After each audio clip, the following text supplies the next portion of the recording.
keeps starting before it actually goes live, so I want to make sure that this is actually live. All right. Okay, I'm not 100% able to verify this, that this is live on YouTube. I'm sure it's live on X, but I'm not sure about YouTube. Oh well, I'm gonna need to learn the intricacies of how to do streaming properly. But anyway, thanks everybody for tuning in. Today we're gonna do a bit of a different stream than we have been doing. If you haven't seen my latest video, I published a summary of everything we've covered so far in all of the streams. So I've done 9 streams so far, and this is talked about crypto, about AI. We got into this AI doom debate, and just a little bit of context. The type of content that I'm making is typically related to technology and how it impacts society. So my last video, I just published it on YouTube, so you can go onto my YouTube channel, youtube.com/LZRSCG, and in that I do a thorough recap of every single thing that we covered. We talk about AI, how it works, more in depth, and a lot of the implications that scaling AI is going to have. And there's other stuff in there too, so I highly recommend checking that recap out. So since my last video was kind of like a recap of 2024, I wanted for this live stream that I'm doing now to be a predictions episode for 2025. But I honestly don't have that many predictions about 2025. I have a very specific and detailed thesis about crypto, but honestly, it's like maybe there's like 3 predictions, and I don't even think that necessarily all of it's going to happen in 2025. I think it's going to be more of a 2025, 2026 timeframe type of a thing. So I don't have any prediction for 2025. Sorry. I think I will give props to myself. I think that just shows how focused I am on the tech that I'm building, that I don't have a bunch of extra thoughts about other things. I really just narrowly focus on what I'm building. So that's cool. But anyway, today I wanted to instead do another kind of a look back. And I recently turned 30 last year in 2024. And so oftentimes people turn 30 or 40 or whatever, and they say 30 lessons that I learned in my first 30 years or something along those lines. I couldn't come up with 30. I don't. I could, but I just don't think that the quality is maintained when you have such a large number of and like by the time that you become really conscious enough to live your life and take lessons away and really be that analytical, you're at least a teenager at that time. So realistically, I say maybe from the age 17 I've learned a lesson, and I don't have this mapped out, to the year or anything like that, but I'd say I have about 13 things that I can really argue. And not all of these are on as firm of ground as all the other ones. I threw this together pretty quickly, but I really do stand behind these, and I think that you guys will find this very insightful. So let's get started. Okay, so I made this little whiteboard on Thiel Draw where I'm gonna go through each of these. So the first thing that I've learned is this idea of Lindy's law. And so essentially there's this thing called the Lindy effect. And essentially what it is like, of course, if you're talking about something that's perishable, like food or something like that, if it's, 10 days old, it may not most likely last for 10 more days. It might last for 1 or 2 more days. Maybe lots of things go expired after 2 weeks or something like that. But aside from perishables, for non-perishable things like ideas and theories and movements and traditions, basically complex systems, you can expect a complex system to exist in the future the same amount of time roughly that it has existed in the past. So let's just take Christianity as an example. It's a religion that's existed for about 2,000 years. So you can expect Christianity that has existed for 2,000 years to exist for 2,000 more years. And so you could say that maybe the expected lifetime of Christianity could be from year 0 to year 4,000, since we're still right now around 2,000. And the reason why this works, and if you check this in the past, and when they have lined up and predicted seen how long a bunch of things have existed for, And then they made that prediction at that point. Going forward, they did see that a lot of these things did only last as long as they had previously been they had previously existed.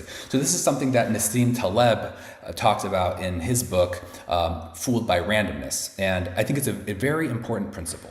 And the reason why this is very predictive is because you have to understand that it has to do with Darwinism. Things that have existed for a longer period of time have withstood more volatility and more edge cases and changing conditions across time. So, and therefore they have also remained they have proven that they have been robust across this changing environment. So something that has existed for a long time has been, just like everything else, it's been fighting Darwinian forces. And the fact that it's still around shows that it is very fit. And the type of variation that can occur over 1,000 years is quite immense. There could be so many changing circumstances. Like, again, let's go back to this idea of religion and Christianity as an example. People have taken Christianity from Europe, in the context of Europe, and have brought it to America. And there's been all these iterations. There's been wars fought in the Christian world. There's been changing technology, all these things. This religion has endured. And so it's not as old as the dawn of time. So you can't, there's things that seem to be more fundamental than Christianity, but Christianity has endured a long time, and so therefore you could assume that it will continue. And so one of the lessons that I take away from Lindy's law is, and I don't want to exaggerate the truthfulness of the statement, but basically new things almost never work. If you are going into some system that has been established for a long time and you think that you are going to reinvent it and impose some new rules that are going to be better, you're most likely wrong. Old is good. You should trust traditions, you should trust old things, because you are very unlikely to actually be smarter than the collective experience and collective wisdom and the collective context that allowed this thing to survive across time. I almost resent that this is true, because I want to think of new ways to do things, but what I've come to do is I've come to accept this. And I realize that, it's very lucky to find a new innovation in the world. And that's just something that is very valuable. But we should never lose sight of the fact that the old way of doing things is the most established. So being a technologist and working on building innovative new ways to do things in the future, what I like to do when I do that is I like to tie it in. I like to show how the context has changed, so these new ways of doing things can bring in an old idea into a new context, and that is how I like to think about innovative change. So I'll just give one example on that.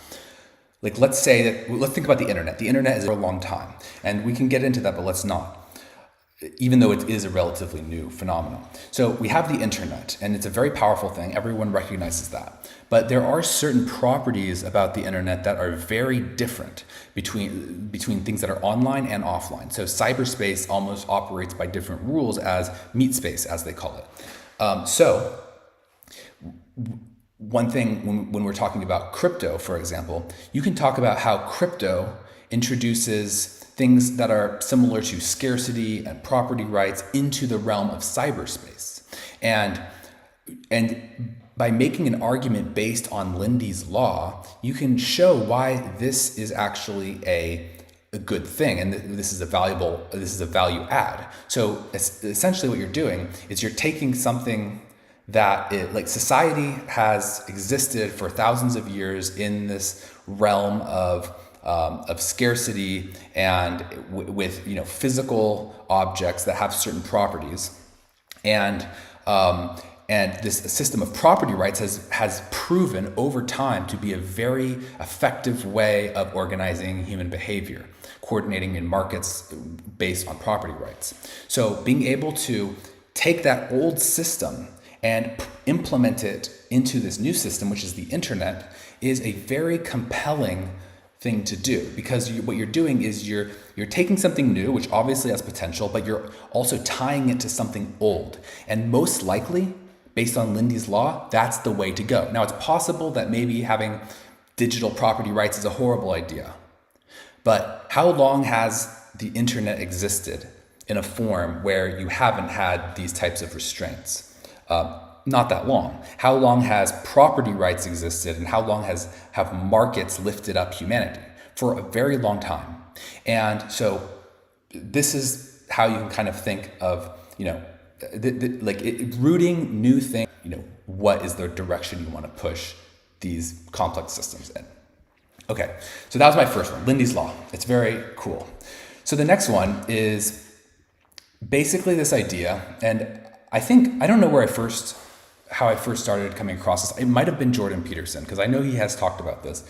But essentially what Jordan Peterson has said, or others, and this is something I've just realized in general, is that just because somebody cannot articulate their perspective, it doesn't mean that they're wrong.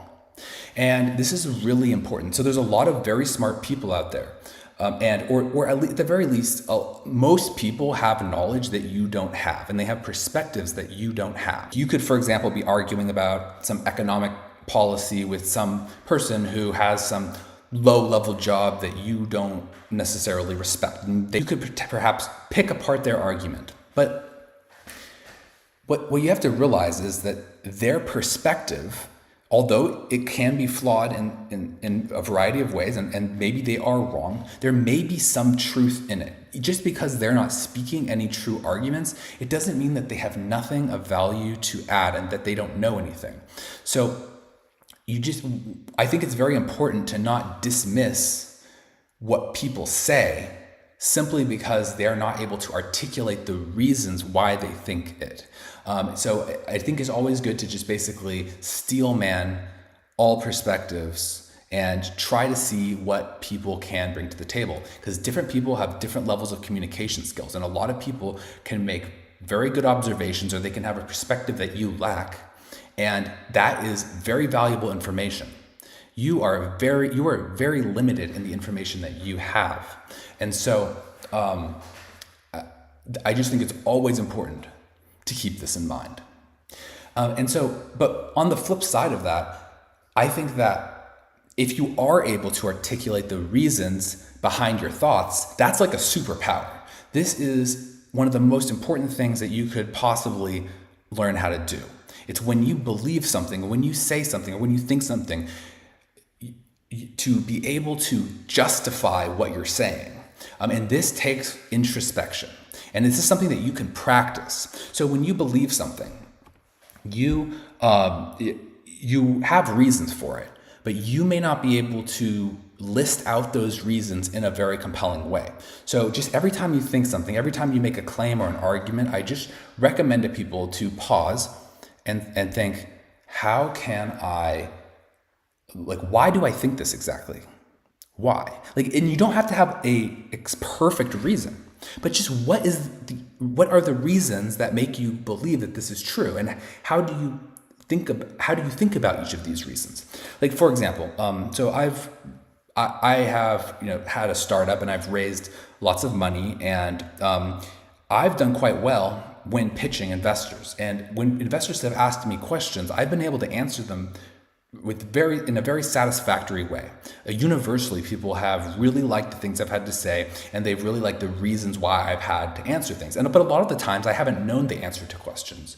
It's just that when I have shared what I am thinking and why, that has satisfied the investors. And I've talked to lots of other people who've had trouble raising money from investors, and it's almost always they say something along the lines of, they just don't get it, they're stupid, all of these things. You can walk away with a very negative view of investors for not getting the vision.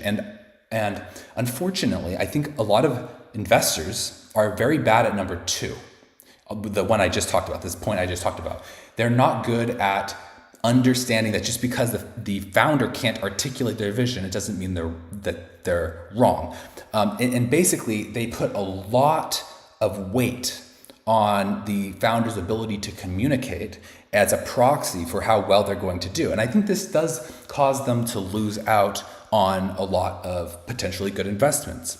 So, but what I will say though, I do want to qualify that communication is very important. And if a founder lacks the ability to communicate, this is a huge obstacle for them succeeding. And especially when you think about the fact that only a very small portion of building a company is doing the work yourself. You could be a brilliant engineer or a brilliant designer and have a brilliant idea and understand some business problem very well.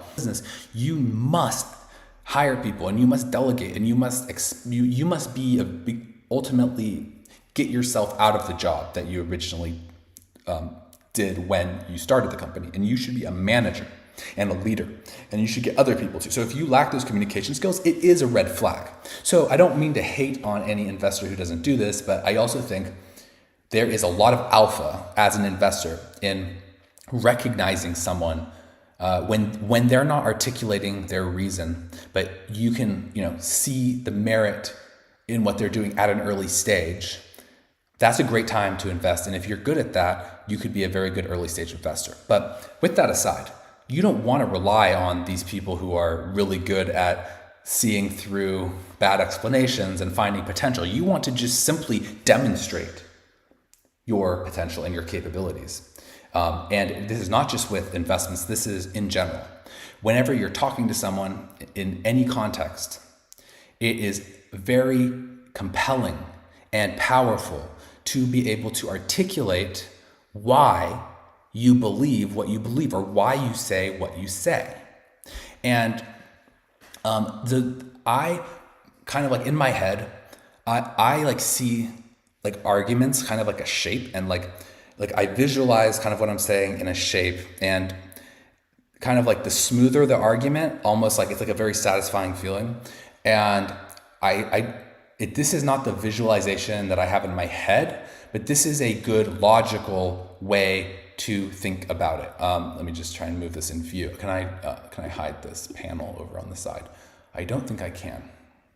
I'll just zoom out a little bit here. Okay. So, this is how I like to think about it. This is how you make a compelling argument. This is like the logical structure of a compelling argument. So you make a claim. And then what you have is 3 reasons that you believe that claim. And you could think back to high school, and maybe you had to write these essays or something for your class, and maybe they would say, have 3 paragraphs that support your thesis or something. It's a similar concept. And there is something about the rule of 3 that's very compelling. And it probably has to do with error correction. I'm not the person to go into this on a technical level, but somehow, when you have that 3rd reason for something, like one reason seems very shaky. You want to have more than just one reason for something. That's obviously not very satisfactory. But then having that 3rd reason, not just 2, there's something about that is almost like a sanity check on those first 2, and it increases the confidence. But with that said, I don't think you absolutely need 2 reasons for a claim. I'm just saying it's nice to have 3. Nice to have 3 reasons. And then what you want to do is you want to take that and go one level deeper. So for each of these reasons, you want to have 3 reasons for the reasons. And so then when someone challenges you on this, you give your reasons. And then if they challenge you on those reasons, you give 3 reasons or 2 reasons for that. And this is a very compelling thing because you've gone so many levels. It's very rare that someone's going to ask you more than that. They're gonna at least think by the time they get to that 2nd level, the reason for the reason, they're going to think, okay, you know your stuff. Now, maybe you can't justify these reasons at the bottom, but actually you probably can, because if they do dive into it, like you've gotten good at justifying your claims and thinking about these types of reasons and sub-reasons. So as a consequence of that, you probably could go arbitrarily far down this tree of reasons. You're going to be able to make very compelling arguments where you basically have a justification for everything. And what's really important is that when you do this, you don't have to know the answer. You don't have to be sure. This isn't science or this isn't formal logic or mathematics. This is just thinking. And it's okay to be uncertain. So you can acknowledge uncertainties. And so you can say, I think that this is the case because this, and this. And those things could be not the most compelling reasons. It doesn't really matter. It just matters that you have a coherent thought process and that you basically have thoroughly thought through this type of a problem, and you can demonstrate that. Because anyone who's dealing with reality knows that you don't really necessarily, like, you have this idea, and unless you're very naive about the world, you're going to know that it's okay that you don't know things for sure.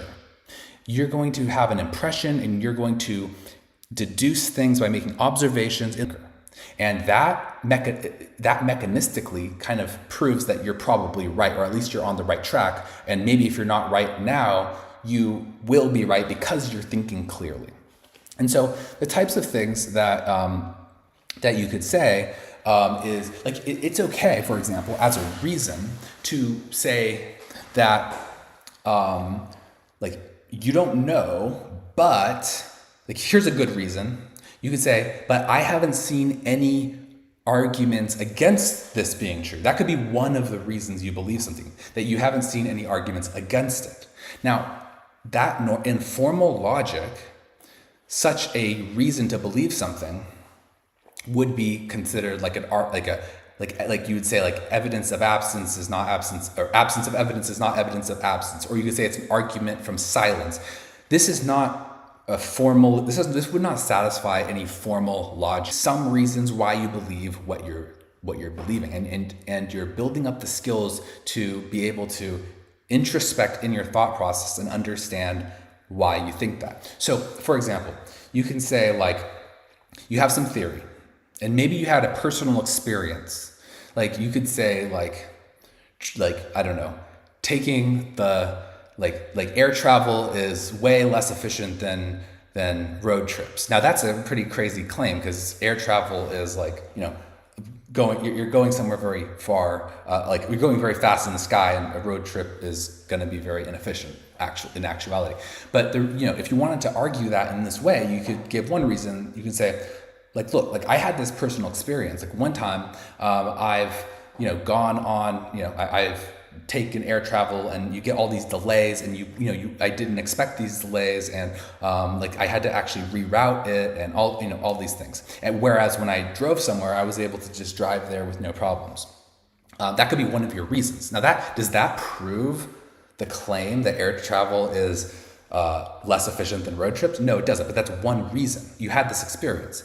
The other one is, you could say, like, this is, again, I'm making this crazy argument, but you can say, like, I have looked into this, and there is really actually not anybody who has researched these things and the relative efficiency of traveling between these different modalities. So there isn't, like, I know anecdotally you might think that this is true, that air travel is better than road trips, but actually there's no evidence to support that.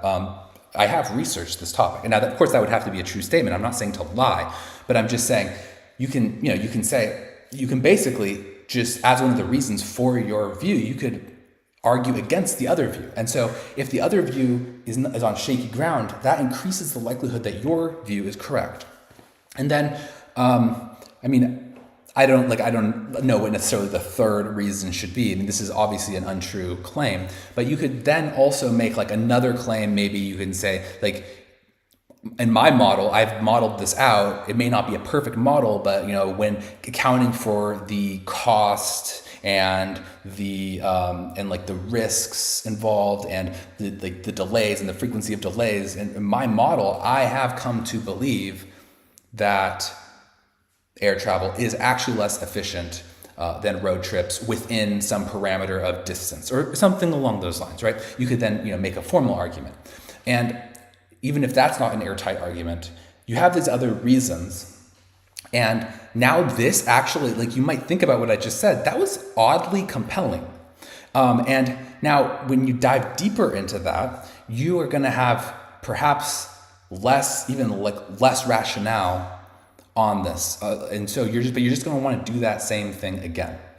But it's okay if it's more shaky because it's not one level down, it's two levels down. And what's important is you can actually talk about like emotional reasons, intuitive reasons. It's actually really nice. Like, think about, why do you hold this view? And you should be honest about why. Like, really think about why. Maybe there is an emotional component, or maybe you have an intuition. It's just an intuition. You think that guy is creepy, right? And you say, I didn't see him do anything wrong, but I have an intuition that he's creepy. And I think we shouldn't trust him, right? Now that would be one reason, right? But that's okay. Like, intuition is a reason.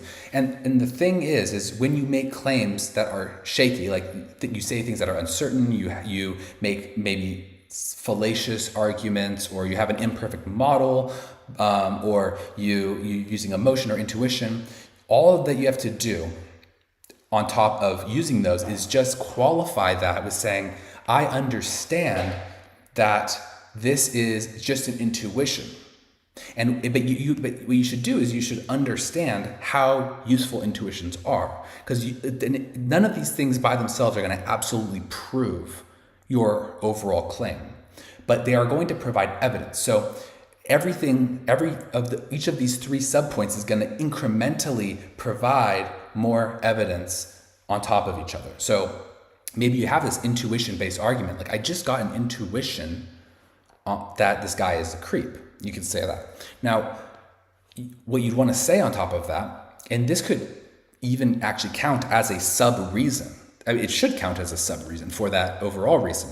You should say, look, intuitions obviously are not guaranteed to be true, but there is a lot of good reason that in some cases, there's research that shows that intuitions can be accurate, relatively accurate, not 100%, but it is more or less accurate in certain contexts.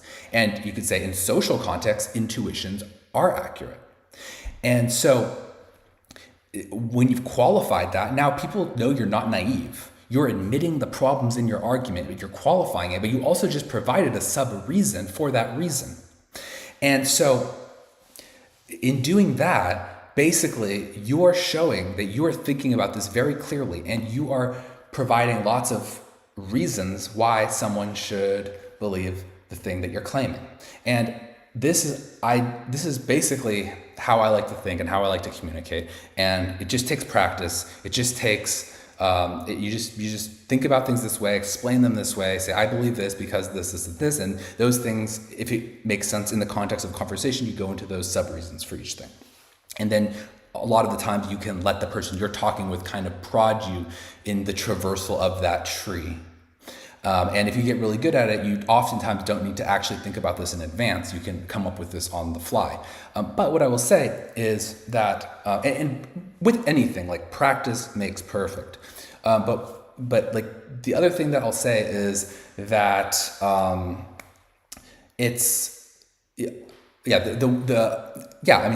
basically practice makes perfect. The other thing that I would say is that, like, what happens is if you can also build synergy between these different subpoints, that's really powerful. So if you have one point in there, and like for example, we're talking about this idea that air travel could be less efficient than road trips. That's very hard to argue. But if you have your anecdote, and then you have a model that predicts the efficiency of these different modes of transportation, and you tie that model to the anecdote, now that's created a synergy, and it almost reinforces the idea across the layer of the tree, and this makes it even more believable. And then you say, and you know what, there's actually no established models in the research on travel efficiency that has counteracted my claim. Now that's another point of synergy that kind of reinforces those reasons. And by doing that, it just for some reason, it's just very compelling. It's very compelling. So this is the one qualification I would say is like, in order to do this, you do actually need to know what you're talking about. So do your research, actually understand things. You should seek to actually do this for your own purposes, because this is clear thinking. But also, it's helpful in communication to not only know this intuitively, but to actually know this explicitly and be able to state it. So anyway, that is point number 3. Now, point number 4. This is a very similar thing. So as I was saying, like Jordan Peterson had talked about this kind of an idea, which is that it's just because someone cannot articulate their point, it doesn't mean that they're wrong. This is a very important thing to understand. But he also kind of goes further on this, and this is something that can relate to relationships. So what I will claim is that it is basically impossible to win an argument with your partner. And by that I mean like boyfriend, girlfriend, husband, wife, fiance, etc. You can't win an argument with them. So I'm married, and I think this is one of the best things that I've ever heard. And I was trying to find the original clip where I heard him say this, and I couldn't find it. But I'll play a clip where he says something similar so you can hear it from him, and then we'll dive into it. So just coming over here onto YouTube, I will play, let me put this on full screen. Should I put this on full screen? Maybe I won't, because it's like a vertical video. Okay, I'll play it. So like if you're arguing with your wife, let's say, or your husband, big party is going to want to win. That's stupid, because if you win, you get to be top lobster, but they get to be bottom lobster. And if you want to live with bottom lobster, then like more power to you, but I wouldn't recommend it. Right, because you don't want that. You want to defeat your wife in an argument. Oh, well, great. Like if she was going to disappear tomorrow, no problem. But like you're going to like live with defeated, miserable her for the next week? That's no good. So you listen and you think, okay, well here's what I think you said, and maybe even make it a little stronger and more elaborated than was the case with the original utterance, so that you get the damn argument right. Because you don't want to win, you want to fix the problem. That's the winning. So you can see how this is a very valuable framework to bring to personal relationships. And what the thing I would highlight in this is that like one thing that he said in the original clip that I saw, which I couldn't find the source for, but basically like if you enter into an argument with, let's say, your wife, because I'm married, so I have a wife. So you enter into an argument with your wife. If you approach this as saying, oh, what she's saying is stupid, that's a very bad thing that's a very bad way of going about it. Because first of all, you really don't want that to be true. If what she says is stupid, that means that she is stupid. And that means that you are married to somebody who is stupid. And so that makes you stupid. I mean, that makes you a loser. What you have to realize is like when you're in a relationship, and it varies. I think there is a difference between boyfriend, girlfriend, and husband, wife, or partner, or whatever, gender neutral, whatever we call these things. There is a difference between that, that commitment of a like lifelong partnership versus something where you're just exploring. I think there, you can consider other factors, but when you are kind of tied to this person, and your identity becomes melded to a large extent. And so you can't beat yourself in an argument. All you can do is figure out how to improve and how to get better. And so that's what your goal should be. And now let's go back here and let's go back to these things. Like if your spouse cannot articulate their perspective, you want to dive in and figure out what they're actually saying. And don't try to make them out to be someone who's stupid or bad, and don't try to hurt their feelings or win or dominate them and make them feel defeated, because that's not going to help you. In fact, that's just like the same person. And so don't do just don't even like this is my marriage advice to people. I haven't been married long enough to give a lot of marriage advice, but I would say this is a very important thing to think about. Think about what your partner is trying to say. You should respect your partner. You should even if you don't, I mean, I guess you need to, I don't necessarily know how to handle that situation, but you should really try to give them the benefit of the doubt, because you really don't want to be married to someone who is not respectable. So you want to at least hope that they are respectable, and you want to really give them the benefit of the doubt, support them, and try to get them to be the best version of themselves, because that then is who you're married to. And that means that you're married to someone even better than you otherwise would have been, and that makes you better than you otherwise would have been. So this is true in marriage, but it's also true in any relationships. This is true in the relationship with your parents. This is true in business relationships, business partners, employees, friendships, anything. Like, are you friends with losers? Are you friends with stupid people? Are you working with losers and dumb people? Or are your parents, like, was your father a dumb loser? Like, what does that make you? Right? So give people the chance to be the best version of themselves, and that will make you the best version of yourself. So, I just want to like kind of stay on this marriage topic a little bit. And one other thing that I would say, and I think this is probably mostly a heterosexual marriage type of a observation, but men and women actually see the world very differently. And this is very important for dating too.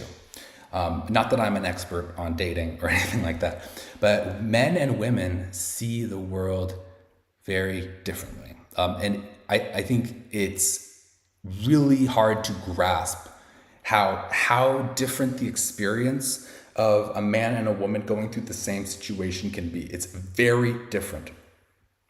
There's many ways in which it's the same, of course. This is not like a sexist statement. There's not saying one is better than the other. It's just that the perspectives, the opinions, the subjective element of that is very different. You can go through the same experience and have a very different takeaway. And like one of the things I thought was very amusing, like not too long ago, there was this debate that was on X, and I think maybe it was originated on Reddit. So basically, and it's so funny to just see men and women going at it, arguing, being like, I don't understand how you could possibly think this. And so essentially, I'll just summarize this. I won't read it all. But basically, this lady, she and her husband are 28 years old, and they've been together for 2.5 years. And so she said to him that there's people that she would, in theory, hook up with and have friends with benefits. I mean, she's not going to cheat on him. She's not saying that. She just said, like, in the past, she would have done that. But he's not one of those guys. He's just a guy that she would marry, but she would never hook up with him or be friends with benefits with him. And he was super insulted by this, and basically it was very hurtful, and she didn't mean to hurt his feelings. She was just speaking from the heart, and she thought she was complimenting him. And yet his takeaway was that this is incredibly insulting. And so if you see here, this guy Rothmus, he is a dude, and he said, in no scenario whatsoever is this a compliment. Like saying basically, like, I'll just summarize the insult is, I would hook up with other people, but I would not hook up with you. I would only marry you. That's what her statement essentially was at its core. And then I'm not going to get into what this lady is saying, but she was then arguing, and she was like, how is this not a compliment? Like, that she gave her reasons. Now, first of all, her reasons are not good reasons.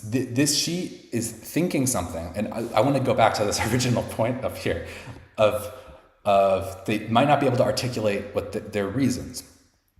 I don't think that this is a good reason. This is the best way that she can come up with explaining why she feels like this is a compliment and not an insult. And so, but what you're seeing is, if you looked at all the discussion about this, like, the men would come and tear this statement apart and show, this is the dumbest thing I've ever heard. That's not a compliment. And the women would be like, I don't get at all what you're saying. And they would go back and I don't claim to know everything about gender dynamics or have it all figured out, but having been in a long-term relationship for a long time, I do think that I actually 100% understand both perspectives here. So if you can read this original statement and understand the difference between the male and the female perspective, and they both make sense, you may not agree with the opposite one, but you understand why the thinking is, then congratulations. I would say you have a very good grasp on the difference. And if you're at a loss for how this can be seen from both sides, then you do not understand how differently men and women see the world. Like, there's not an objective reality here. This is very different. And so I will try to give my explanation for this disparity, but that's just going to be I'm not sure that I'm going to be able to actually communicate this very well. Basically, men and women see things very differently. So the reason why this is very insulting to men is there's kind of like this cuckold stereotype, which is basically like there's the nice guy and the lady goes with the nice guy and he takes care of her and he takes care of her children, but then she goes off with some bad boy and gets pregnant and then comes back to the caring guy, and the caring guy ends up raising the kids of the bad boy. And so this is like a fear that men have. This is a very deep evolutionary psychological men have a deep aversion to this oftentimes. Some people don't mind it, some people like it, but most men do not like this scenario. Now, what men don't understand is that the woman's thinking in that process is, there's a lot going on there. So maybe we shouldn't parse that so much, but for a man, having the men are basically arguing that, oh, well, you're saying that you would hook up with these other guys, so they're like these hot bad boys, but you wouldn't do it with your husband. Instead, you would marry your husband. So you're basically saying he's not hot enough. He's not like a super masculine guy that's just like super sexy or whatever, right?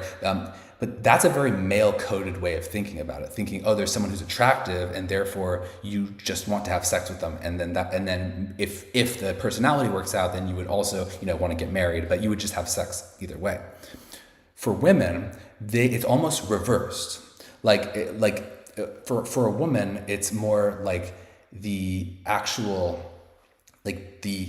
the sex is almost like the thing that comes after the romance side. So it's actually like an enhanced experience for a woman to be married to a guy and then have an intimate relationship with him. That's like an extension of that, because women, they like romance, they like to watch rom-coms and read romance novels and all this stuff, and it's the romantic side that's way more compelling to them. And then the having an intimate relationship on top of that is like the cherry on top. So it's almost like if you say that, it's almost like the reverse, saying like, oh yeah, a guy would hook up with a woman, but he wouldn't marry her. That's the same thing as a woman saying she would marry a guy but not hook up with him, because that's like the ultimate experience of being together is the marriage part for the woman. But she doesn't understand that for the men, it's the opposite. So anyway, maybe that was confusing. Maybe that wasn't confusing. If you don't understand this, I think keep studying. You'll get it one day, I hope. I guess a lot of people never get it, but I think I get it. But feel free to tell me why I'm wrong. Okay. But what I definitely am right about, which is my actual point for this video, is that men and women see things differently. And going into a discussion, but they're going to have different subjective experiences here. So that's important to know. Now, let me move my image so you can see this. Okay, so now this is something that I've learned. So one thing I learned about myself is that I am a very extroverted person, but I've often had trouble with shyness. So I've kind of just avoided a lot of social situations throughout my life. But what I do really like social situations, and I like to be be in groups, and I like to talk to people and be around people. It gives me energy, and that's basically what an extrovert is. And but one of the things is I've just struggled because basically being shy has caused me to avoid social situations, and it's really hard, especially in this digital age, to be around people because you don't know how. Like, there is an art to conversations, there's an art to being in person and hanging out and socializing, and if you don't do it, it's actually quite awkward. And the more that you get in your own head, the worse it can be. And I believe I've overcome this. And I haven't ever really seen anybody lay out things in this way. But so let me give you a little bit of background before I dive into how to be charismatic in a conversation. I have done jujitsu for years. And one thing that's really interesting about jujitsu is that when you're doing jujitsu with another person who's way better than you, they can control your body better than you can control your own body. So they are in control. Like, they can wrap your arm around your head and do this and that and choke you. And so like you can watch matches with the greatest jiu-jitsu guy of all time, Gordon Ryan, and he will say, before he fights someone who's really good, he's going to say, I'm going to do this move on them, and that's going to make them lose. So he'll call it. He wrote stuff down, put it in a box, and then finish the match. They opened the box, they opened the what he wrote, and they saw, oh yeah, he did the move to finish this guy off that he said he would do. So to do that, that means this guy was in control. He was in control of this other person's body. And if you do jujitsu, you'll understand what I'm talking about. It's just this fluency and this mastery where you think that you control your body. I'm moving my arm up and down, up and down. This is me doing this. But in jujitsu, you don't. Actually, in jujitsu, somebody else is doing this. And if they're way better than you, they are making you like that and this and that. And they're going to get you out. They're going to make you tap out. And they're in control. You have zero control. There's nothing you can do. Nothing. If you were against Gordon Ryan, I don't care who you are, you would lose. He would destroy you. He would control your body, wrap you up, break your limbs, whatever he wants. He's in control. And so when you're doing jiu-jitsu, the way that at first you just struggle and you just go, and you try to push them and then they get you, and you try to pull them and they get you, and eventually, you learn how to you learn how to respond to the moves that they do. So if they put their arm here, then you grab their arm and you pull like that, and you do this, and what happens is you're fully aware down to every piece of your body, the exact position of your body, the angle that you're leaning and that you are just pushing here, and the length that you're extending your arm, and everywhere that their body is and your body is, you're fully aware of everything that's going on. You have a full awareness of their body. And it's actually, traditionally, jiu-jitsu is thought of as almost like a super zen, like smooth, low energy thing. Now, in reality, having strength and endurance is very valuable in jiu-jitsu, but a lot of the old jiu-jitsu masters would pride themselves on very low energy moves. Like, you just move something at the right angle and you're going to succeed. It doesn't matter how strong you are. So a smaller guy can really beat up a bigger guy. And it's true. Like, you go online, look at the evidence. Like, a good jiu-jitsu guy who's small can beat up a very big guy who's not as good at jiu-jitsu. It's a skill-based thing. But the point is, what you want to do is you want to relax, and you want to observe what the other person is doing. And what you do is you just go and you respond, and you have to know all the different nuances of the moves, but you can see what they do and you can counteract, and you can kind of anti-self, and controlling yourself in a way such that you can basically manage what they are doing. Now, so I propose that if you're in a conversation, you should be doing something similar to conversational jiu-jitsu. So what you want to do it is, so like I want to talk about like a different scenario, and this is something that used to happen to me a lot. I would go into a social situation and I would get super nervous and I would freak out and I would just be super awkward. And the problem is that if you encounter someone who you talk to them, you say something, then they just have this negative look on their face and they're looking away and they just seem uninterested and they just seem to be super unhappy when you talk to them. What's going to happen is when somebody does that to you, you are going to feel like you did something wrong. Like, this is a very natural tendency, is that you will project negativity onto yourself. Like, you did something wrong and that's why this person is rude or upset. That's almost never true. Sometimes there's actually an asshole out there who is just like, fuck this guy. But usually there's not. Usually there is usually it's actually like something is going on in the other person's head, and it's not your fault that they are having a negative reaction. Now, so what's important is when you are going into a situation to talk with someone else, you have to remember this cognitive bias that people have to blame themselves for things. And so you don't want to put someone in that position where they are thinking that your awkwardness is making that that basically they are saying something wrong and making you upset at them, and then they basically start thinking very badly about themselves. Like, you don't want someone to be in those shoes either. You don't want to be in those shoes, and you don't want them to be in those shoes.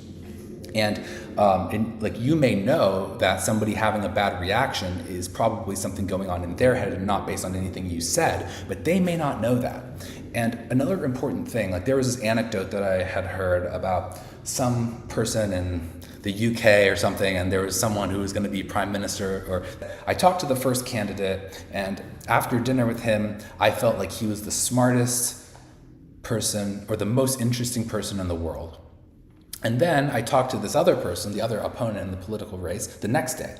And when I had a conversation with him, I felt like I was the most interesting person in the world. And so this lady, who felt like she was the most interesting person in the world, ended up liking the guy who made her feel good about herself, as opposed to the guy who just impressed her with his knowledge.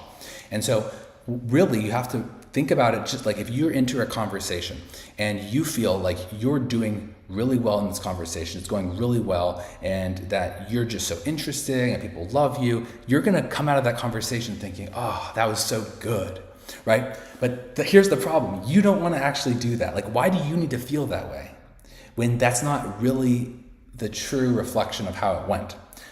What you want to do is you want to do the opposite. You want someone else to feel that way. And so how do you do that? How do you make them feel like they are really, really great? Now, the key, and I don't have that many conversations in person, but just overcoming this, I've developed this kind of way of thinking about it.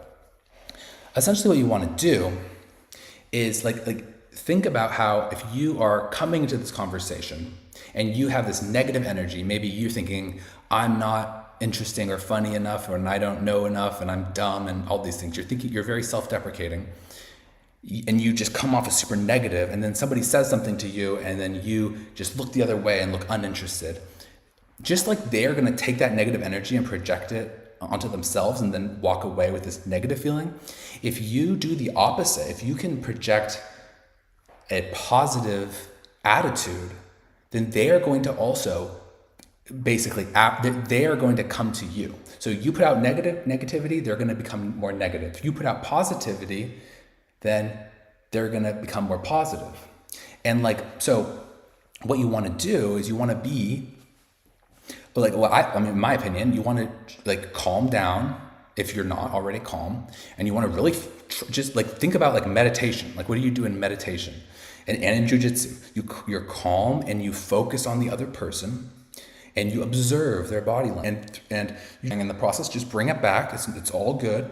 It's not these things are not as big of a deal as, you don't need to make it a big deal, but you want to just stay calm and observe them, so that you can, the more you don't have to observe them, but the more that you observe them, the better things you're going to be able to come up with to say and do, because you know what they're going through, and then you can respond to that. So you're just going to be more effective in the conversation if you're paying attention. And then but the most important part is that no matter what's going on in the conversation, you want to just project what I call warmth. Like it's like a positive emotion. It's like a caring. It's like you care for them and you're just happy. And what they say to you is delightful. And, maybe like there can be moments where someone makes a mistake in what they say. And maybe the other person makes a mistake in what they say. Then just be fine with it. Just like, even if you don't get what they were just saying, they said it, just like laugh and smile and just show them, comfort them, show them that they're safe to be themselves. And if you show them that they're safe to be themselves, then they're going to really enjoy being with you because they're going to be themselves. And then when they are themselves, you're going to get this reinforcement of this warmth, this calm warmth. And it's going to just feel very good to be in a conversation with you at that point.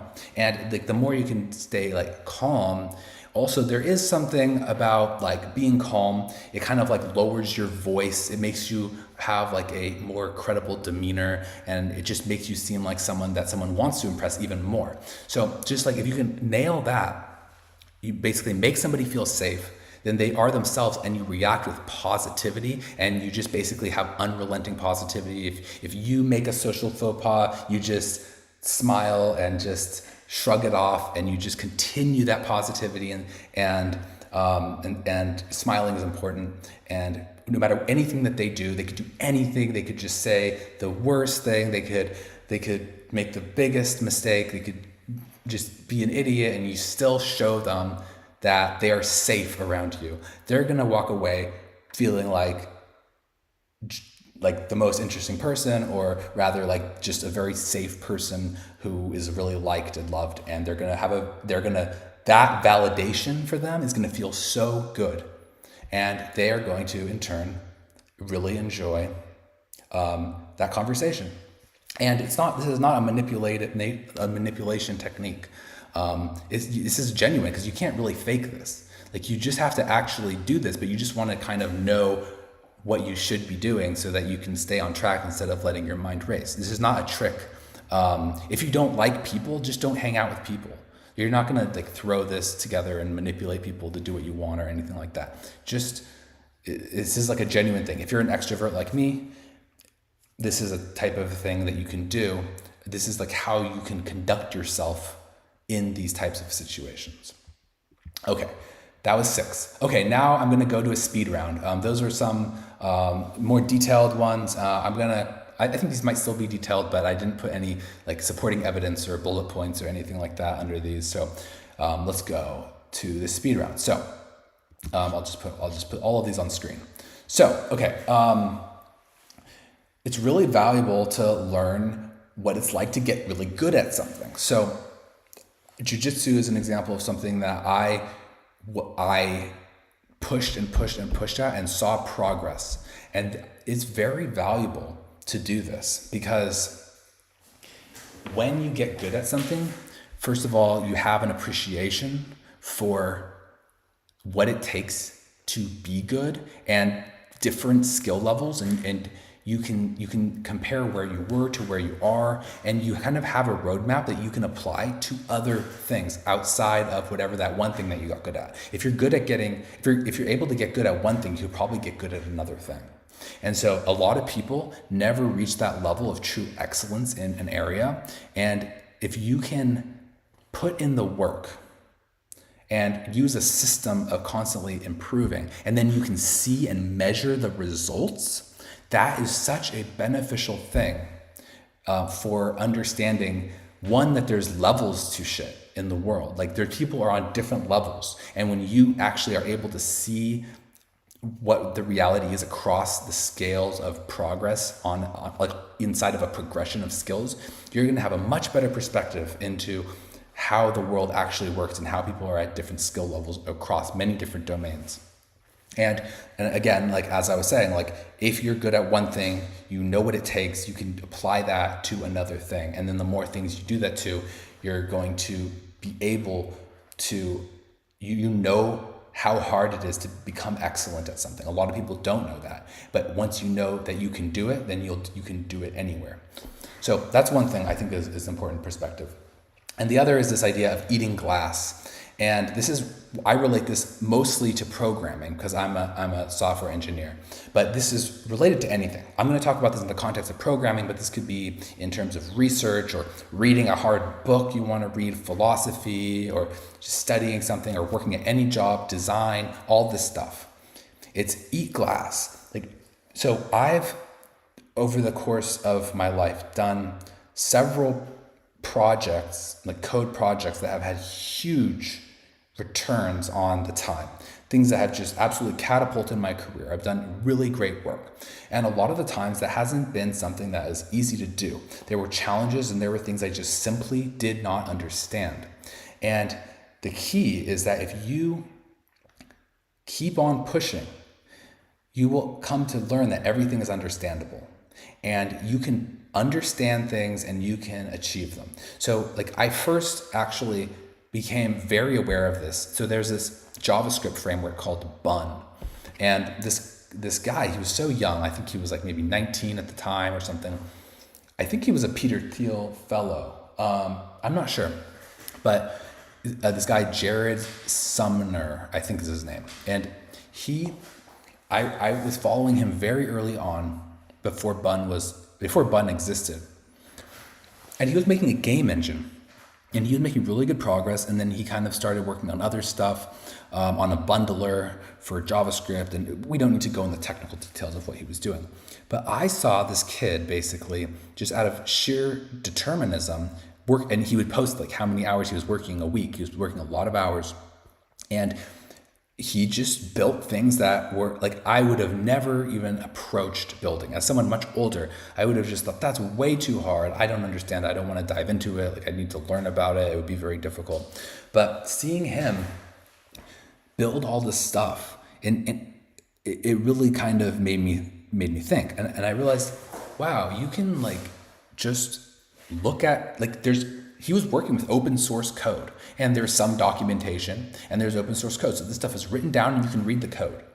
And the documentation explained some stuff, which is hard to read, and he read it, I'm sure. And he also looked at the code and just simply, I'm assuming, just traced the code and until he understood. He walked through the code and saw what it was doing. And it's very hard to get a grasp on this stuff, but he did. He just worked on these things and researched these things and tried until he built the things that he wanted to do.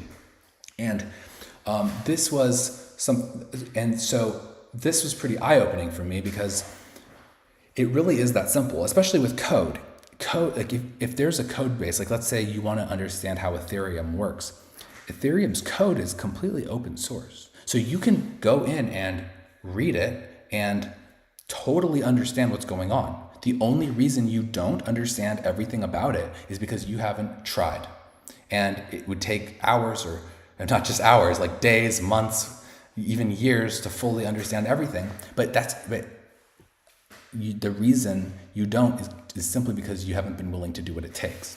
And I think if you spend a month on something, on trying to get through something and understand something, you're going to have a really good idea of how it works by the end. You don't need to necessarily spend years. It depends on the scope. But for most things, you don't need to spend a year. So I don't even know why I said that, because I don't want to discourage someone from doing this. So just a little bit of an example of how this has helped me. When I was originally starting my company, Modular Cloud, this was actually before I started. So the way that this worked is I was applying for a job at Celestia Labs. Celestia is a DA layer blockchain. And this was very early on in the days of Celestia's, it was very early in the Celestia's life. And there was a DevNet, which is basically imagine there's the official release of something, and then there's the release before that release, the preview release almost. That's what would be called there's some nuance to this terminology, but you can think of the testnet as the release before the release. And then the DevNet is the release before the release before the release. And so the DevNet is a very early experimental version of the software, and that was the first thing that they had launched. And later, the dev nets and test nets exist even after the launch, and what therefore is for development and staging new ideas, testing it out before putting it into production. But with all those details aside, all that existed was a dev net. And it was a very early thing. There was no documentation. This was for internal purposes only, pretty much. And I wanted to work at Celestia, but the source code was open source, and you could connect to the network. They had made it publicly available to connect to, even though it was only for the team. And essentially, I really didn't. So I didn't know how this worked or anything about it. I just was excited about the big ideas behind Celestia. I mean, so this code base was a Cosmos chain. I didn't know what Cosmos was. This was written in Go, which is a language that I had very minimal exposure to. And but in order to get this job, I wanted to. They told me to do some sort of project that uses Celestia.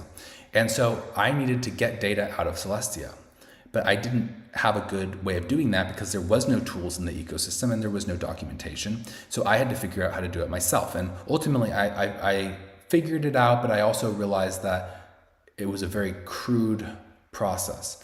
And I ended up making a tool that would help me get the data in the way I wanted to. But in order to do that, I had to really just spend a lot of time diving into the code, understanding things, building things. It just took such a long time. And I was just sitting there, staring at it, working on it, doing what I could, and just trying to make something work. And then I ended up making a project that was quite successful. And when I sent it to them, they really liked it. And from there, they were very impressed by that. And then they ended up suggesting that I start a company instead of working at Celestia Labs. And so they introduced me to investors, and I put together a round, and it was a very successful funding round. And that's where I am today, working on this company. So, but the only way I was able to do that, and there's many other examples of eating glass, but the only way I was able to do that is because I just did not give up on the problem. When you code, you get stuck, and there's just things that just don't make sense, and you can't figure it out, and it just feels like you've hit a wall, and then the despair kicks in. And what I have learned is that you just have to push through that feeling.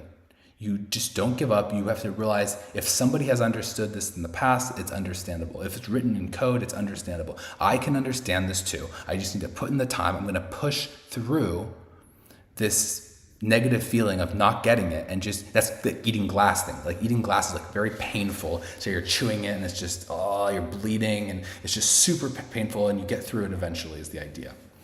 That's what eating glass is. So everything's understandable, you just have to get through it.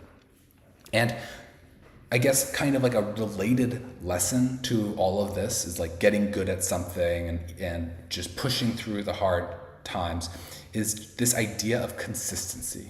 Consistency is, for example, in jiu-jitsu. I'm not really good at jiu-jitsu. I'm a blue belt, I'm not very good.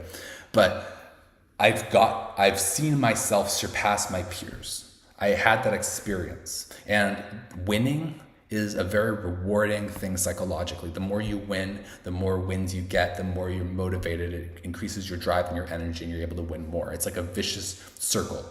But the key to getting really good at something is consistency. And I was just telling this to my friend who was asking for advice earlier today. I was telling him, you should be he wanted help with his career. And I told him, just pick a side project, work on a side project, just build some code, some app, doesn't matter what it is, something that you like, and just be consistent about it.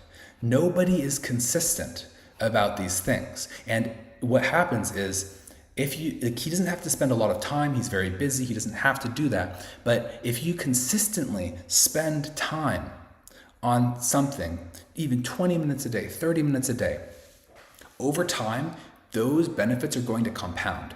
And I would much prefer that somebody spend a little bit of time every day than a lot of time for a few days. And the reason is because, first of all, you're not going to be able to spend a much longer time, effort towards some goal. And when you make some progress and you step away, you let your mind kind of process this in the background while you go about your life, you come back to it and you just consistently do it on a schedule that you can make. It's also kind of tangentially related to commitments. Like when you make a commitment, you should really be good at keeping to that commitment, and consistency is part of that. Like if you say, I'm going to build this app, and then you end up abandoning it and you go and you do something different, it's not like that big of a deal. It's okay to change your mind and to do these things, but I do think there is some extent to which you do lose some credibility when you set out to do something. Like let's say you start doing jujitsu and you say, I do jujitsu now, and then you don't do jujitsu and you quit and you just never do it again. Like to anyone who kind of finds out about that, in some sense, I'm not saying it's a big deal, but you do kind of lose a little bit of credibility because you are kind of a quitter.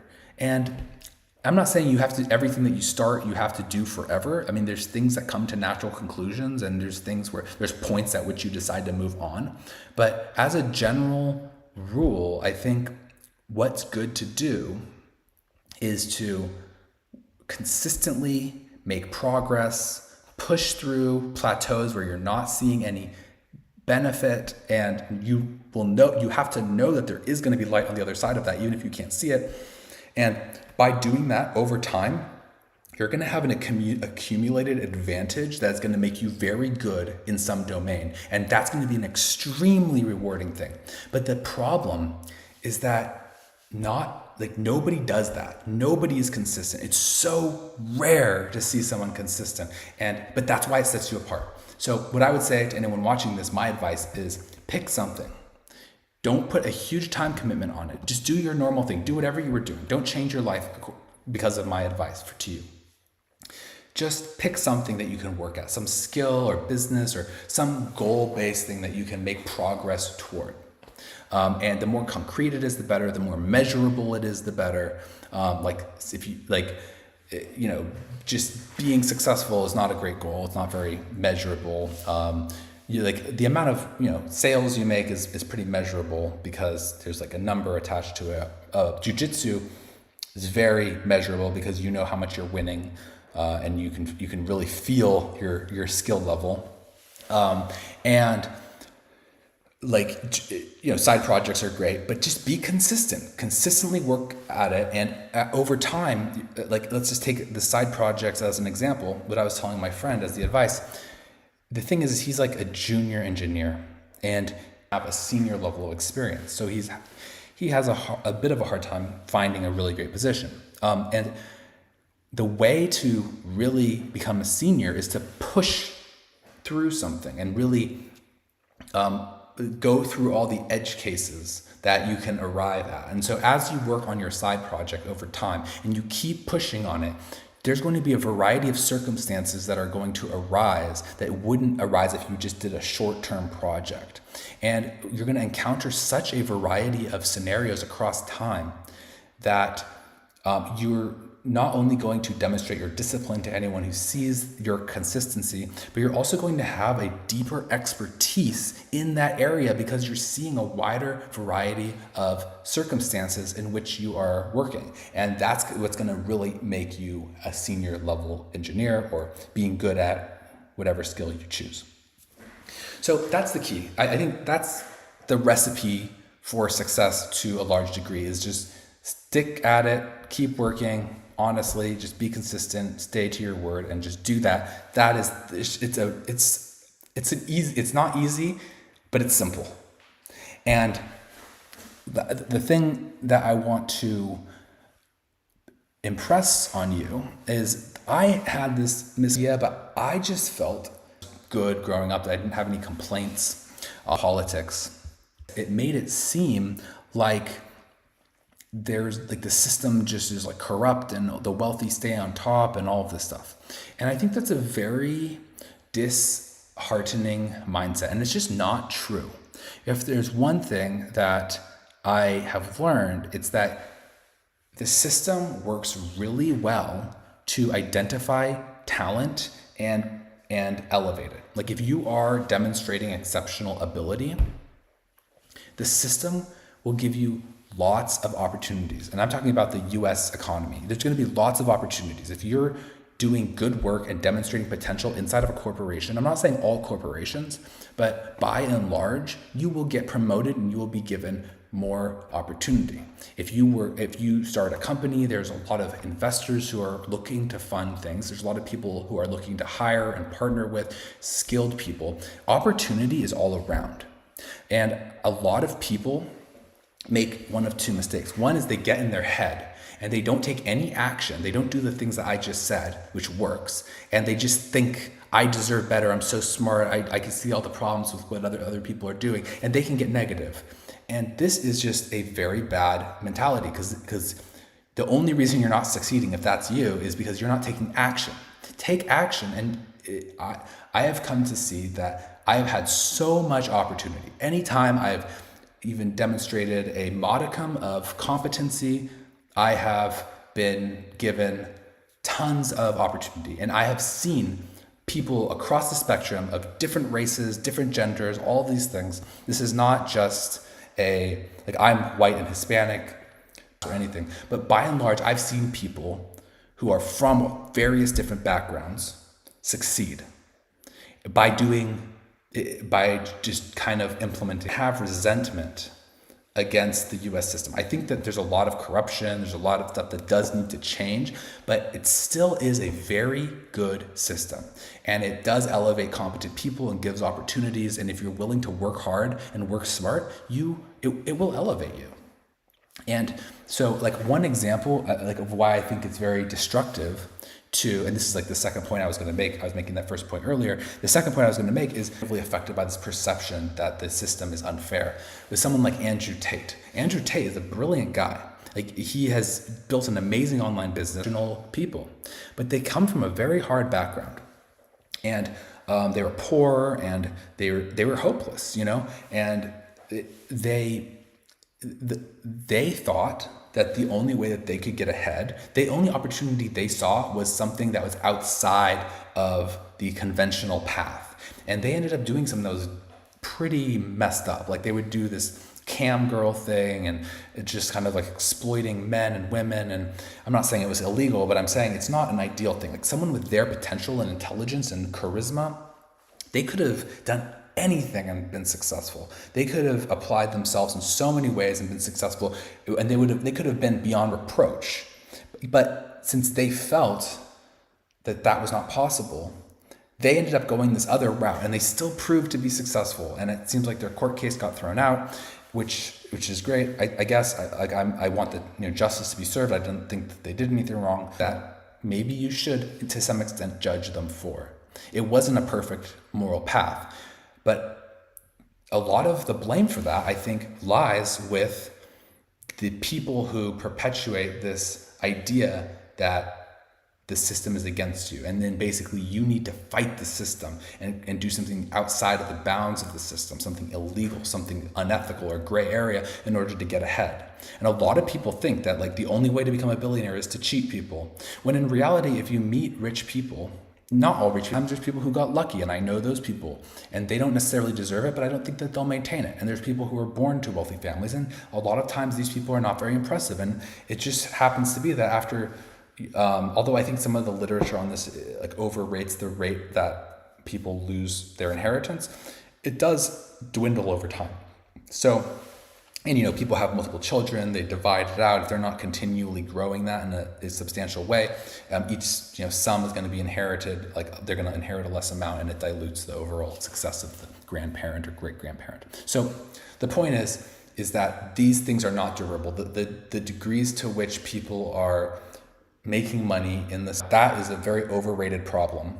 It doesn't last. And people who work hard and are smart and are willing to do the right thing are rewarded. And sometimes you see a good person with good intentions and they're working hard, but they're not working smart. And yeah, in that case, it's unfortunate that they don't succeed.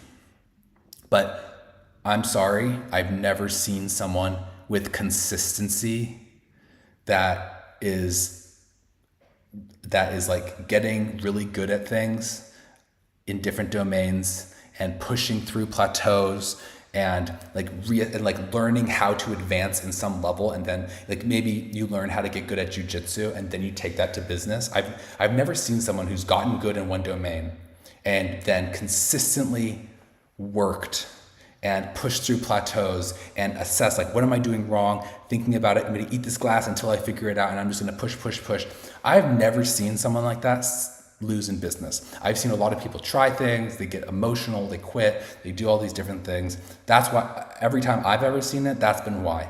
Perhaps it exists, but it's just an overwhelming majority of success in business is meritorious. So don't feel that way. Now that we're kind of talking about politics, what I really want to also impress on you is that the future is overdetermined. So I first kind of came across this concept when I heard Peter Thiel on Joe Rogan's podcast say, history is overdetermined. So but what he meant by that is there's many reasons why things happen. So for example, you could say, oh, well, World War II started because of the Treaty of Versailles and this and that. Well, that's one reason, but what kind of Thiel's point is that history is overdetermined. There's many reasons that you can attribute a historical event to. And so it's like almost as if like you took one thing out of the equation, most likely the same thing is still going to happen. So maybe there was not the exact Treaty of Versailles, but there was something else. Still possibly we could have landed up in the same exact situation or similar situation. This is a very important thing to realize. So is this happened, but the fact that, that's a historical fact, that's something that's empirically can be tested.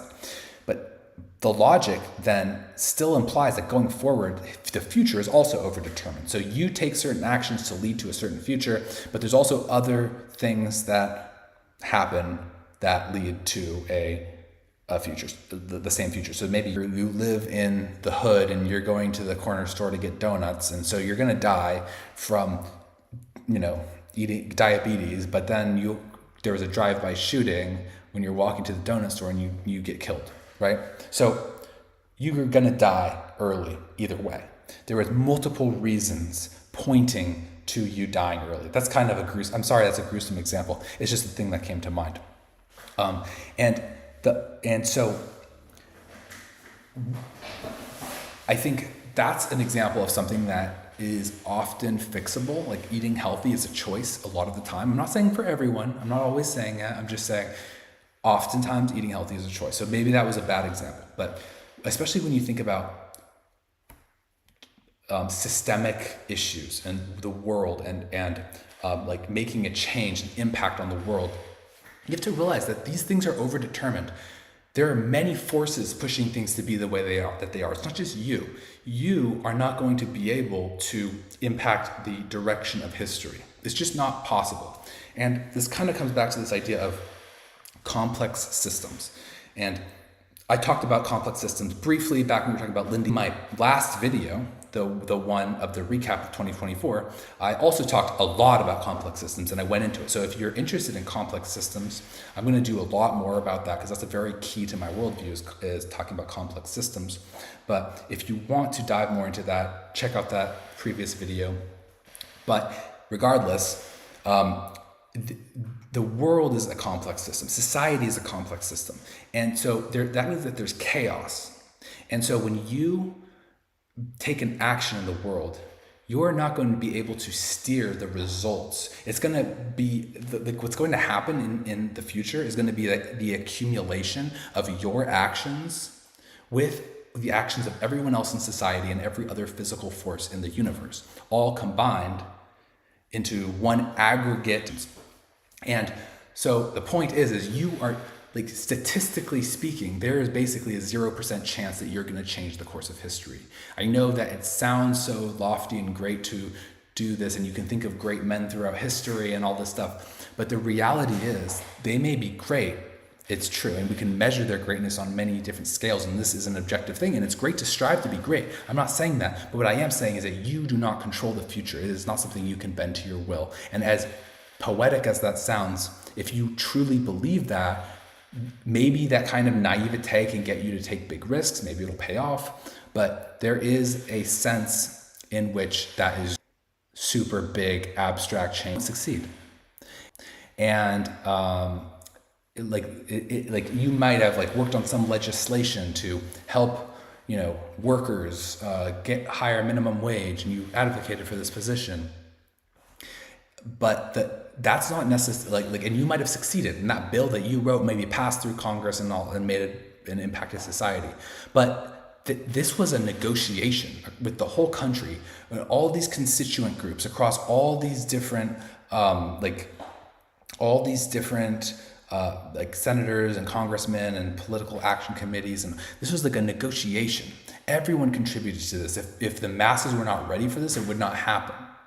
And so what you're really seeing is you're not actually seeing yourself make an impact on the system. You're just kind of seeing your reflection in the system. Like you're kind of seeing like you're creating a ripple, like a wave in the system, but that wave is not directed towards any given change. Perhaps your advocacy, like I remember there was this union guy during the most recent election, and he was like saying something about the ports being shut down. He said, "We will bring the economy to its knees." So he was trying to show the importance of the unions to the U.S. economy, and he was trying to do a PR campaign to increase sympathy. Now, I think a lot of people liked his macho persona and the strength that he showed, so that might have been effective, but also a lot of people were turned off by that. And there's a lot of dynamic subsystems inside of the overall society that can actually counteract. If you try to push things one way, maybe it actually creates an alternative effect. Because I think a lot of people saw him being saying, "Oh, if you don't give us what we want, we're going to bring the U.S. economy to our knees. We got to give our union all the benefits we want." People thought that was a very entitled and selfish viewpoint. And so in the same, and again, it's like, was society ready to give the unions what they want? What was the balance of power in Washington? What is like all these existing things? How does this all come to play? So even in cases where you think that you made a difference, it's really hard to say. And like for another one, just one more quick example, like you could say Trump has transformed the Republican Party. And yes, he has to some extent. I mean, you can clearly see his mark. Like you can see like a Trump-faced indentation into the Republican Party and into society. But if Trump never existed or never entered the race, we would still be due for a realignment.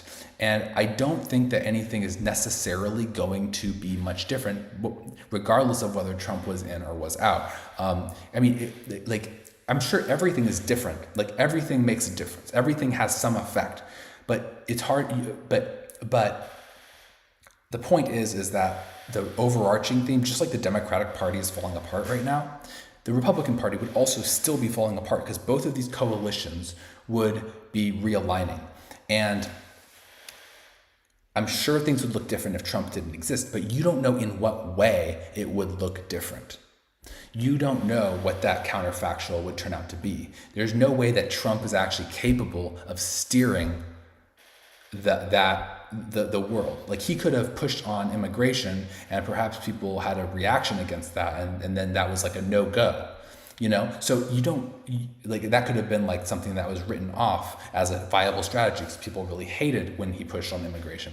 But the fact that it was well received, that's more because of the reaction to his stance on immigration rather than his advocacy of that point. People were ready to hear it. In fact, I'm sorry, it sounds more negative than it is. It's just how complex systems work. And I think it's important to just not be naive. And and also just keep in mind, like when you are a political ideologue, which I used to be, you are almost selling your reputation to this group and like advocating for this position. You're associating yourself with this and you're lending your credibility to this movement. And this movement doesn't necessarily owe it back to you. And so for example, you could be a political leader but I think if you study Washington, you'll realize that these elected officials are not necessarily in charge. Like there are systems behind them. There's machines behind them that steer their actions and constrain them. And kind of what you are is you're kind of like the a patsy or a fall guy for the system. You are selling, you're almost like selling insurance, that you're like shorting volatility in the political system. So if there's a big change in a revolution, you're the one who's on the chopping block. If you're going along with the system, that there's corruption laden in the system. Now, when there's investigations, all of a sudden, oh, you were involved in that, and they say, oh, you were there. I mean, everyone was doing it, you might say, but you're the fall guy. So it's a pretty safe thing. I don't think it's like likely to have major political revolutions, but you are basically getting paid for taking that risk on behalf of the broader system and like power groups within the system.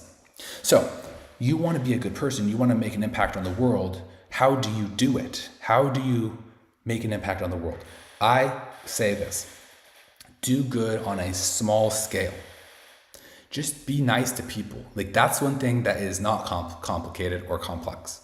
It's something that you control, you understand. If you're paying attention to people and the people around you, you're focused on making good relationships, just do good. Be kind to people. Help people. Do things that you know is going to help. Don't focus on some big global charity that's going to change the world, end hunger, global warming, whatever. Focus on helping your friend, helping your neighbor, helping your family. And that is the number one most impactful thing you can do, because you know that's going to make a difference. And it's all those small things that add up to make a really powerful society. And at the very least, you can feel good about your life if you helped other people. And you're going to be so rewarded by doing that. And so how do you decide what type of actions to take? How do you orient yourself in this world, given that you cannot affect the future, you cannot reshape society as great as you think you are, or maybe you actually are? You can be great, but you're not going to be steering society. That's just not possible. How do you orient yourself if you don't have this kind of North Star for let's reshape society in a certain way? Well, you have to fall back on morality. Be a moral person. Don't be greedy. Be patient. Just work. Be honest. Help others. This is the way. And you will always, you don't know what your actions are going to lead to. At the end of the day, you can't predict it. The worst stuff can happen. The best stuff can happen yourself if you always did the right thing. If you didn't do the right thing, if you broke with your values, which I'm not telling you what those values should be, but if you broke with your values, then when something goes wrong, you are going to feel so bad because you knew that you shouldn't have done that. And given that you can't ensure that nothing is going to go wrong and you can't predict the future, you are so much better off just clearing your conscience, being a good person, and focusing on that. That is the number one thing that I can say. And just going back to this original thing, I think religion, I think that you should look into these old systems. These old systems probably work very well. If you come from a Muslim family, maybe look into Islam. If you come from a Christian family or a Jewish family, look into these religions. This is going to be an old system of morality that works, and it's existed for a long time and it still exists, so it's probably pretty efficacious. If you're inventing a morality, it could work, but give this a consideration. This might be the best way to orient your life, just devoting it to this. And it's not something that I do, but I'm definitely open to this idea.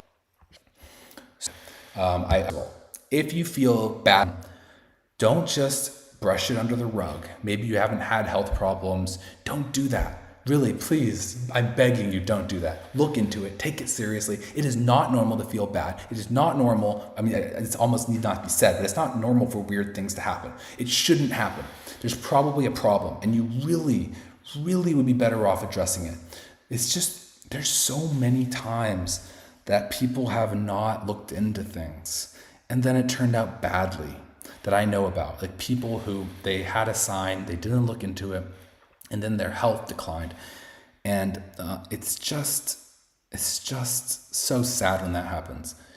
Just proactively, please, if you're not feeling good, look into it. It's not normal to feel bad. Now, the next thing, you need to take ownership of your health. If you are in a health crisis, the doctor is not going to care about you or put enough time and they're not going to know how to advocate for you better than you do, because you know how you feel. They cannot do it for you. You have to take ownership of your own health problem. Don't just rely on the doctor. Find better doctors. Go find the best doctor. And don't trust them if they say do surgery. A lot of people will say do surgery, do this. That's not necessarily the best course of action. There's a lot of times where people give such bad advice that almost seeking the treatment can almost sometimes be worse. So I'm saying take your health seriously on the first bullet point. But on the other one, I'm saying actually a lot of the times people get healthcare and it is counterproductive. So what I would say is take your health seriously, but also you have to own your research and own your decision making, and seek out the best doctors, and like the Mayo Clinic is a fantastic. Take it seriously, because otherwise you're gonna have a very bad surprise, and that was not something that you want to deal with health-wise. And sometimes stuff can be fatal or catastrophic. So just be serious. And now the third point, which I'm putting in parentheses because I don't do this. I'm just saying I believe it's true, but I don't actually do this, is like nothing is worth sacrificing your health. So I am the kind of person who will pull an all-nighter for work or do something for expediency, and I know that that's bad. It's not right. It's not worth it. I think Brian Johnson is a great advocate of just don't ever do any of these unhealthy, destructive behaviors. I have not fully internalized it, and we will get back to our regular programming for crypto, technology, AI-related topics tomorrow. So see you then. And if you're watching this on YouTube, please like this video. I have had lots of views, lots of hours. I've had subscribers, but nobody's liked my video. So please like it. I've literally no likes. This is like so upsetting. Like